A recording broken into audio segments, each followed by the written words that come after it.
अरे सिद्दीकी क्या कर रहे हो और कैसे कर रहे हो? वज़ू इस तरह किया जाता है? अरे कल इतने एहतिमाम से प्रिंसिपल के पास गए थे, अदब से खड़े थे, आज अल्लाह के दरबार में जाना है और इस तरह वज़ू करेंगे? ना सुन्नत की रियायत है ना अदब की रियायत है।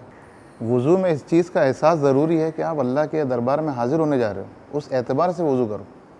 मैं आपको सिखाता हूँ कि वज़ू किस तरह किया जाता है, सीखेंगे ना? देखिए मैं किस तरह वज़ू करता हूँ।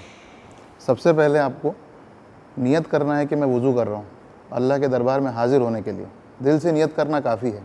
उसके बाद बिस्मिल्लाह बोलते हुए सबसे पहले 3 मरतबा ये हाथ धोने हैं।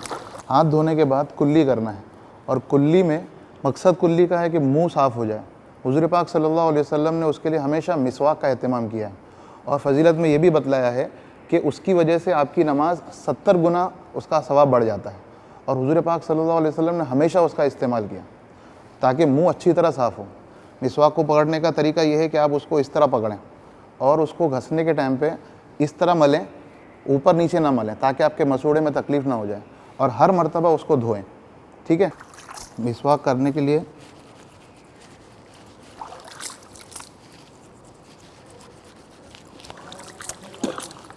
हर मर्तबा उसको धो के रखना ज़रूरी है, बगैर धोए उसको नहीं रखना चाहिए। और अगर आप मिसवाक ना हो तो आप उंगलियों के ज़रिए दांतों की सफाई कर दें।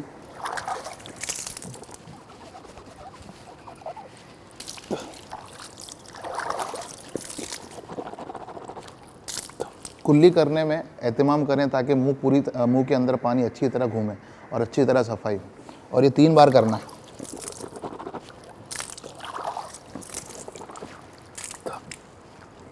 अगर रोज़ा ना हो तो गरारा भी करें ताकि अच्छी तरह सफाई हो सके।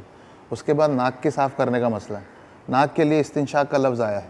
आपको उसकी तरीका यह है कि आप उसको दाएं हाथ से इस तरह पानी नाक में चढ़ाएंगे और उल्टे हाथ से नाक को साफ़ करेंगे। ऐसे 3 बार करेंगे और फिर छोटी उंगली से नाक की सफाई करेंगे। ठीक है? आप देखिए,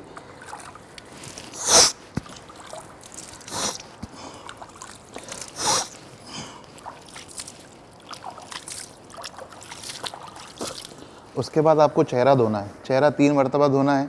ये बालों जहाँ आदतन यहाँ से शुरू होते हैं, यहाँ से लेकर ठोड़ी के नीचे तक, और ये कान के लौ से ये कान के लौ तक पूरा चेहरा आपको 3 बार धोना है। ठीक है? दाढ़ी आपकी हल्की है तो जहाँ खाल नज़र आ रही है वहाँ तक पानी पहुँचाना ज़रूरी है। घनी दाढ़ी है तो ऊपर के बालों तक ही पानी पहुँचा देना उतना काफ़ी है, लेकिन उसमें भी खिलाल करना ज़रूर सुन्नत है। देखिए मैं किस तरह करता हूँ।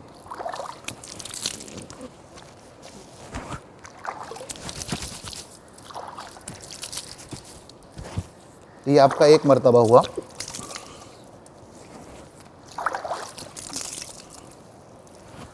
इस जगह पे जहाँ पानी कम पहुँचता है वहाँ पे पहुँचाएँ, और ये कानों के पास ये जो हिस्सा है यहाँ पर पानी पहुँचाना बहुत ज़रूरी है, जो आमतौर पर रह जाता है। और खिलाल उसमें आखिर में ज़रूरी है, सुन्नत है। इसको इस तरह खिलाल करेंगे और अंदर से इस तरह इसको ये निकालेंगे। ये खिलाल का तरीका है। इसके बाद आपको 3 मरतबा हाथ धोना है। हाथ धोने में दाएँ हाथ से शुरू करें और दूसरे बार बाएँ धोएँ, और हाथ धोने में उंगलियों से शुरू करें, उंगलियों से कोहनी की तरफ आए, उल्टा ना जाए। जिस तरह देखिए, कोहनियों तक ये पूरे हाथ धुल जाना चाहिए अच्छी तरह, और उसके बाद उल्टा हाथ, उसके बाद उंगलियों में हाथों का खिलाल हाथ में लें और इस तरह करके आप यहाँ तक ले लें। ये एक ऐसी सुन्नत है जो आमतौर पर लोग करते नहीं हैं, ये सुन्नत है खिलाल करना। उसके बाद आपको सर का मसा करना है। सर का मसे का तरीका ये है कि आप हाथ में पानी लें और उसको, ये जो 3 उंगलियां हैं, इसको सर के शुरू हिस्से पर रखें और उसको पीछे तक ले जाएं।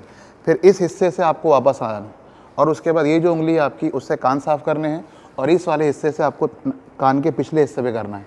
और ये जो वाला हिस्सा है, इससे आपको गर्दन का मसा, गला का मसा करना मकरूह है, लेकिन गर्दन का मसा करना सुन्नत है। आप देखिए मैं कैसे करता हूँ।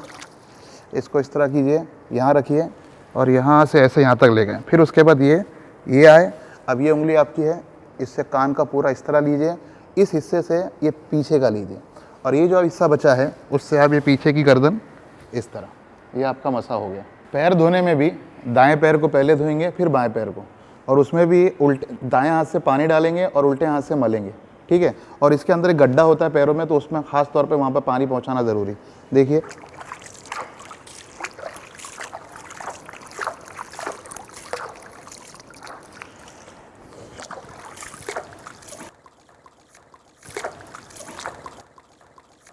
पैर धोने के बाद यहाँ पर भी खिलाल की सुन्नत है। तो खिलाल का तरीका यह है कि आप पानी लें और इस तरह पानी डालते जाएं और खिलाल करते जाएं।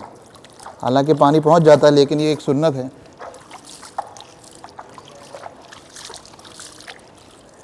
ये आपका अल्हम्दुलिल्लाह वज़ू सुन्नत के मुताबिक पूरा हो गया।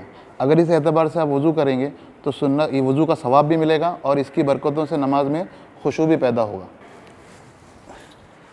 अरे रुको, ये तो वज़ू किया, लेकिन कुछ चीज़ें पढ़ना भी ज़रूरी है। जैसे वज़ू शुरू किए थे हमने बिस्मिल्लाह पढ़े थे, उसी तरह वज़ू के दरमियान एक दुआ है, मसनून है, वो पढ़ते रहना है। जैसे अल्लाहुम्मा ग़फ़िरली ज़म्बी, ए अल्लाह मेरे गुनाहों को माफ़ कर, ववस्सिअ ली फ़ी दारी, और मेरे घर में कुशादगी पैदा फरमा, व बारिक ली फ़ी रिज़्क़ी, और मेरे रिस्क में बरकत अता फरमा। ये वज़ू के दरमियान पढ़ना है, बड़ा मुजर्रब अमल है, इससे सब चीज़ों में बरकत होती है। और जब वज़ू ख़त्म हो जाए, हम वज़ू करके फ़ारिग हुए, तो फिर हमें पढ़ना है अशहदु अल्ला इलाहा इल्लल्लाह व अशहदु अल्ला इलाहा इल्लल्लाह वहदहु ला शरीका लह व अशहदु अन्न मुहम्मदन अब्दुहु व रसूलुहु। और जब अशहदु अल्ला इलाहा इल्लल्लाह कहें तो उंगली से ऊपर की तरफ इशारा करें। और फिर एक दुआ है अल्लाहुम्मा जअलनी मिनत तव्वाबीन वजअलनी मिनल मुततहिरीन। ये दुआ पढ़ लें कि अल्लाह मुझे तौबा करने वालों में से बना और मुझे खूब पाकी हासिल करने वालों में से बना। ठीक है, करेंगे। और उसके बाद एक हदीस और सुन लीजिए। वज़ू करने के बाद हज़रत अबू हुरैरा फरमाते हैं कि वज़ू करने के बाद अगर कोई आदमी बात ना करे और जाके बग़ैर मकरूह वक्त में 2 रकात नमाज़ पढ़ ले, तो ये उसके तमाम गुनाहों को माफ़ करा देती है। ठीक है, समझ में आया आपको? करेंगे ऐसा इंशाअल्लाह। ठीक है, अल्लाह आपको ठीक, जज़ाकल्लाह। अस्सलाम वालेकुम।